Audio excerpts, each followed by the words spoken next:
West ইন্ডিজের বিপক্ষে দ্বিতীয় ওয়ানডেতে মাঠে নামতে যাচ্ছে বাংলাদেশ। উইকেট কেমন হতে যাচ্ছে বা হতে পারে, ফার্স্ট ওয়ানডেতে একটা ধারণা আমরা পেয়ে গেছি।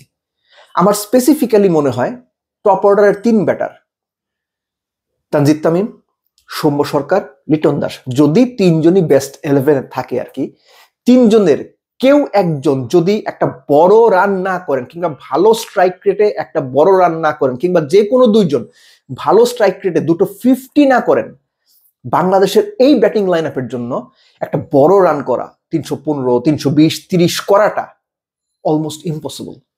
কারণ বাংলাদেশের যে মিডল অর্ডার, এই মিডল অর্ডারটা বড় রান করার ক্ষেত্রে, বড় শট খেলার ক্ষেত্রে, খুব ভালো স্ট্রাইক রেটে রান করার ক্ষেত্রে যথেষ্ট দুর্বল, সহজ কথায় কেপেবল না।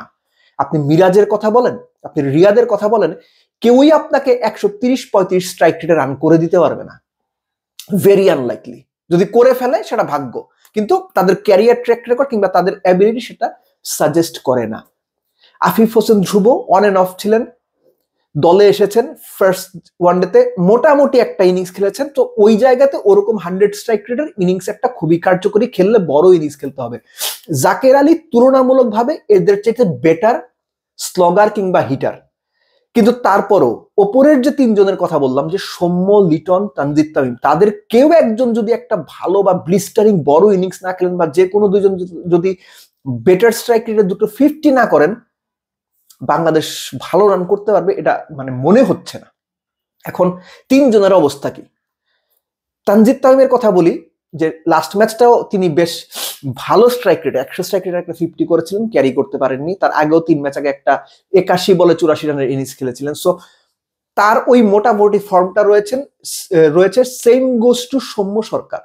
লাস্ট 5টা ম্যাচ যদি আমরা ওয়ানডে দেখি, সৌম্য 45, 36, 22 এরকম করে রান করেছেন, কিন্তু বড় ইনিংস খেলতে পারেননি, বড় করতে পারেননি। স্পেসিফিক্যালি তিনি গ্লোবাল সুপার লিগ টি20 ফাইনালে যে ইনিংসটা খেললেন 54 বলে 86, তো ক্যারিবিয়ানের এই কন্ডিশনের সঙ্গে তিনি তো ফিট হয়ে গেছেন, তার তো আরো বেশি ভালো করার কথা, তার কাছ থেকে তো প্রত্যাশা আরো বেশি, কেননা পুরো টুর্নামেন্টটাই তিনি ভালো খেলেছেন।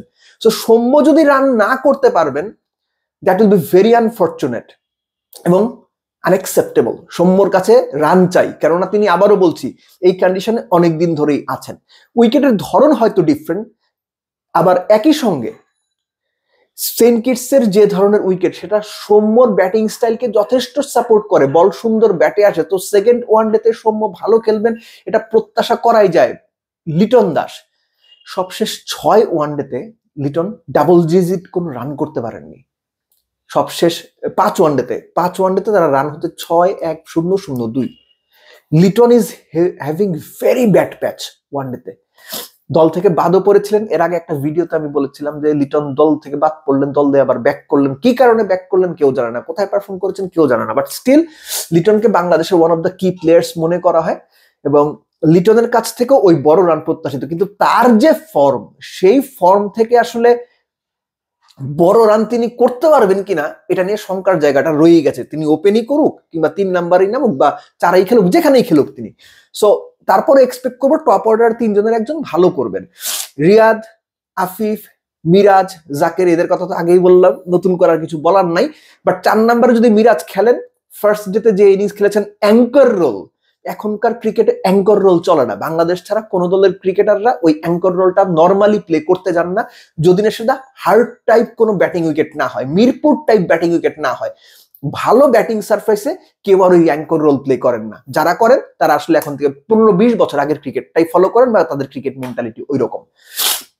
বোলিং ইউনিট ফার্স্ট ম্যাচে 30 ওভার পর্যন্ত বাংলাদেশের বোলাররা যথেষ্ট চাপে রেখেছিল, কিন্তু একটা ব্যাপার বাংলাদেশে বিরাট ভোগাচ্ছে, সেটা হচ্ছে মিডল ওভারে স্পিনারদের রান কন্টেইন করা এবং উইকেট তোলা। সাকিব আল হাসান না থাকায় এটা এখন স্পষ্ট হয়ে গেছে, বাংলাদেশের এক্সিস্টিং যে স্পিনাররা আছে, সেটা তাইজুল হোক, নাসুম হোক, মিরাজ হোক, রিশাদ হোক, হোয়াইট বল ক্রিকেটে বাংলাদেশের ম্যাক্সিমাম স্পিনার অ্যাডভার্স কন্ডিশনে কিংবা বেটার ব্যাটিং সারফেসে উইকেট তুলতে পারেন না, রানও আটকাতে পারেন না। ফার্স্ট ম্যাচে আমরা তাই দেখেছি। গুরকে স্মৃতিকে আমরা দেখেছি 10 ওভার 40-42 রান দিতে, রোস্টন চেস 3 ওভারে 15-16 রান দিয়েছেন, অথচ আমাদের মিরাজরা 9 ওভারে দিয়েছেন প্রায় 60-র মতো।